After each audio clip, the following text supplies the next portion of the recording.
वृंदावन बिहारी लाल की जय।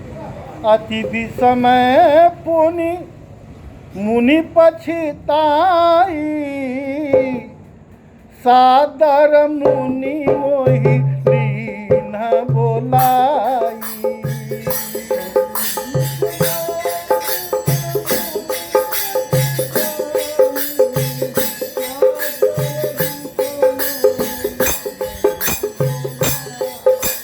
मम परितोष विविध विधि कीना,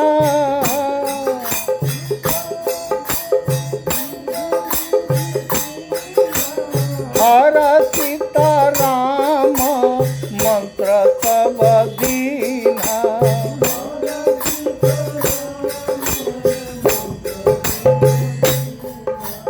बालक रूप राम कर ध्यान,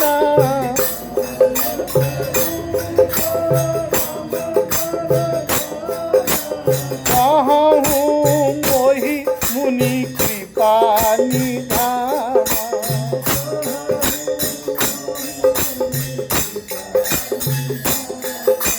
सुंदर सुखद मोहि अति भावा,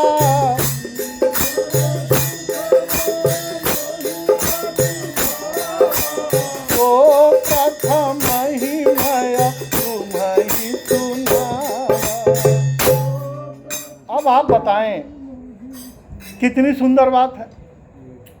जिस शिष्य को वो भला भूरा खटा को खोटा कह रहे हैं, दुष्ट से लेकर ऐसा कोई शब्द नहीं है जिससे काक भुसुंडी का वो अपमानित कर रहे हैं।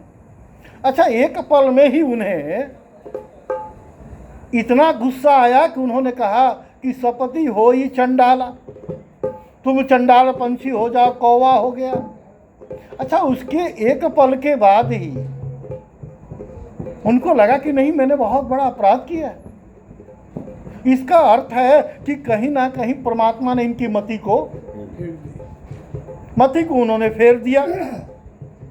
वो पछता रहे हैं और सादर बड़े प्रेम से सम्मान देकर उन्होंने बुलाया और विविध तरीका से मुझे समझाने का प्रयास किया।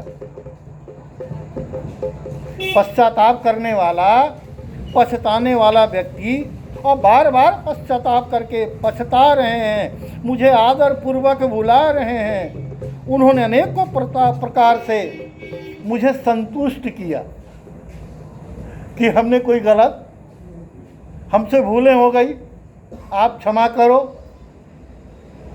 जो इतना क्रोधित था एक पल में उसे शांति कैसे हो गई। दुनिया वालों को बहुत बड़ा एक संदेश भी है कि सामने वाला अगर क्रोध में हो तो उतने ही क्रोध में आप मत रहो, तो उसकी क्रोध जो है वो समाहित हो जाएगी। अगर क्रोध को आपने रोकने का प्रयास किया तो टकराहट होगी, उसमें ज्वाला निकलेगी, उसमें अग्नि निकलेगा और दोनों ही भस्म होंगे, उसमें दोनों का ही नुकसान होगा। काक भुसुंडी का यह संदेश है कि तुम्हारे बड़े बुजुर्ग अगर तुम्हें दंड दें और दंड का इतना बड़ा दंड जिससे तुम्हें वो पंछी तक बना दें। हमारे घर में हमारे अभिभावक के अनुशासन में आज बच्चे रहने के लिए तैयार नहीं, लेकिन काक भुसुंडी का इस संदर्भ में कितना बड़ा संदेश है और कितना बड़ा अनुकरणीय है। प्रसन्न हो करके लोमस ऋषि ने मम परितोष विविध विधि कीना, हर्षित राम मंत्र मोहि। जो मैं इतना बेचैन था, परेशान था, जिसकी खोज मुझे थी वो मुझे मिल गई। तो मुझे इसलिए मिली कि मैं धैर्य रखा, मेरी एकाग्रता थी। आज हम किसी भी क्षेत्रों में एकाग्रता को छोड़ दिए हैं, हम इंतजार नहीं कर पा रहे हैं। अगर इंसान को चले तो वो चाहेगा कि फसल 10 दिन में ही पैदा हो जाए। आप देखें, कृषि में क्रांति जरूर हुई है, लेकिन उसके गुण समाप्त हो गए हैं। जो मौसम में आम मिलता है, अगर बेमौसम मिले तो उस आम में वो स्वाद नहीं होगी। जो सब्जियां हमें प्राप्त हो रही है बिना मौसम का, वो सब्जी होगी, आकृति होगी, अच्छे सुंदर होंगे, लेकिन उसमें वो स्वाद नहीं होगा। हम फसल बढ़ा लें, लेकिन फसल की क्वालिटी को हम नहीं बढ़ा पाए, उसके गुणवत्ता को नहीं बढ़ा पाए। इसी तरह हम धन से बड़े हो गए, हम शरीर से बड़े हो गए, लेकिन हमारे अंदर अगर बड़प्पन नहीं आई तो हम कभी बड़े कहने लायक नहीं। काकभुसुंडी का इस संदर्भ में इतना सुंदर संदेश है। ऋषि ने उन्हें राम मंत्र दिया और राम मंत्र से उन्हें दीक्षित किया। बालक रूप राम कर ध्याना, उन्होंने गुरु दीक्षा देकर कहा कि भगवान के बाल स्वरूप का आप चिंतन विंतन करिए काकभुसुंडी जी। और यह भी कह रहे हैं कि प्रथमतः अपने जीवन में मैं राम कथा आपको ही सुना रहा हूं। इतने गुरु जी धन्य हो गए, इतने ऋषि जी धन्य हो गए। सुंदर सुखद मोहि अति भावा, सो प्रथम ही मैं तुम्हें सुनावा। कृपानिधि मुनि ने बालक श्री राम जी का ध्यान विधि बतलाया और सुंदर और सुख देने वाला यह ध्यान मुझे बहुत ही अच्छा लगा। वह ध्यान भी मैं आपको पहले ही सुना चुका हूँ। उन्होंने कैसे कहा था। हम लोग पूजा करते हैं, हम लोग ध्यान करते हैं, लेकिन आप देखें हम दुर्गा की उपासना करते हैं, और दुर्गा की किस रूप की उपासना करते हैं? विकराल रूप की। अगर हम जिस रूप की उपासना करेंगे, माँ मुझे उसी रूप में प्राप्त होंगी। इसीलिए उच्च कोटि के जो संत हैं, आपने कृष्ण समुदाय में देखा होगा, कृष्ण के जो उपासक हैं वो कृष्ण के बाल स्वरूप की उपासना करते हैं। उन्हें नन्हे बन्ने बालक की तरह माखन मिश्री भोग, और हम लोग कृष्ण जन्माष्टमी में भी देखते हैं भगवान को झूले पे झूलाते हैं। बच्चे जो प्रसाद ग्रहण करते हैं वो भगवान कृष्ण को हम उन्हें कहते हैं त्वदम वस्तु गोविंदम तुभ्यमेव समर्पया। हे परमात्मा, बाल स्वरूप में उसकी उपासना करने से हमारी नुकसान कम होने की संभावना बनी रहती है।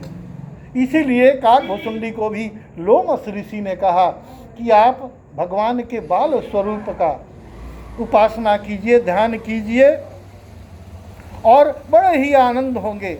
भगवान ने कहा कि मैं ध्यान पहले ही आपको सुना चुका हूँ। मुनि मोहि कछुक काल तह राखा। ऋषि ने कुछ समय तक अपने आश्रम में मुझे रखा और रामचरित तब भाखा। आश्रम में रहकर उन्होंने मुझे रामायण सुनाया, राम कथा सुनाया जो मैं चाहता था। रामचरितमानस का वर्णन किया और आदर पूर्वक मुझे यह कथा सुनाकर मुनि मुझसे बड़े ही सुंदर और प्यारी वाणी उन्होंने बोला, हे काकभुसुंडी पंचीराज, मैं आपको जो सुनाने जा रहा हूँ यह ऋषि का सुनाया हुआ है। रामचरित सरगुप्त सुहावा, शंभु प्रसाद तात में पावा। काकभुसुंडी जी कह रहे हैं कि जानते हो यह प्रसाद भगवान शंकर का है जिसे ऋषि ने मुझे दिया। यह सुंदर और गुप्त रामचरितमानस मैंने भगवान शंकर की कृपा से पाया था। तुम्हें श्री राम जी का निज भक्त जाना, इसी से मैंने तुमसे सब चरित्र का विस्तार करके कहा। अतः आप भी राम भक्ति में संदेह, आपको जो संदेह हुआ है, आप जिस भ्रम में हैं कि रामावतार में त्रेता में भगवान राम का जो जन्म हुआ है अवध में, वह भगवान है या नहीं है। हे गरुड़ महाराज, यही तो आपको संदेह है ना। इस संदेश से मुक्त हो जाइए, क्योंकि यही संदेश मुझे इंसान से कौआ बना दिया। आप अब गरुड़ हैं, पंछियों के राजा हैं। इस भ्रम में पड़ करके आप अपना विनाश क्यों कराना चाहते हैं। इस तरह काकभुसुंडी जी ने रामचरितमानस के माध्यम से हम दुनिया वालों को बड़ा ही सुंदर, सचित्र और शालीनतापूर्ण अनुकरणीय संदेश देकर हम सबों के जीवन को उन्होंने धन्य किया। हम लोग भी उनका अनुकरण करें। इन्हीं प्रसंग के साथ कल अगले प्रसंग पे चर्चा, राम भगति जिनके उर नाही, कबहु न तात कहिए तिन पाही, इस पर हम लोग कल चर्चा करेंगे। बोले वृंदावन बिहारी लाल की।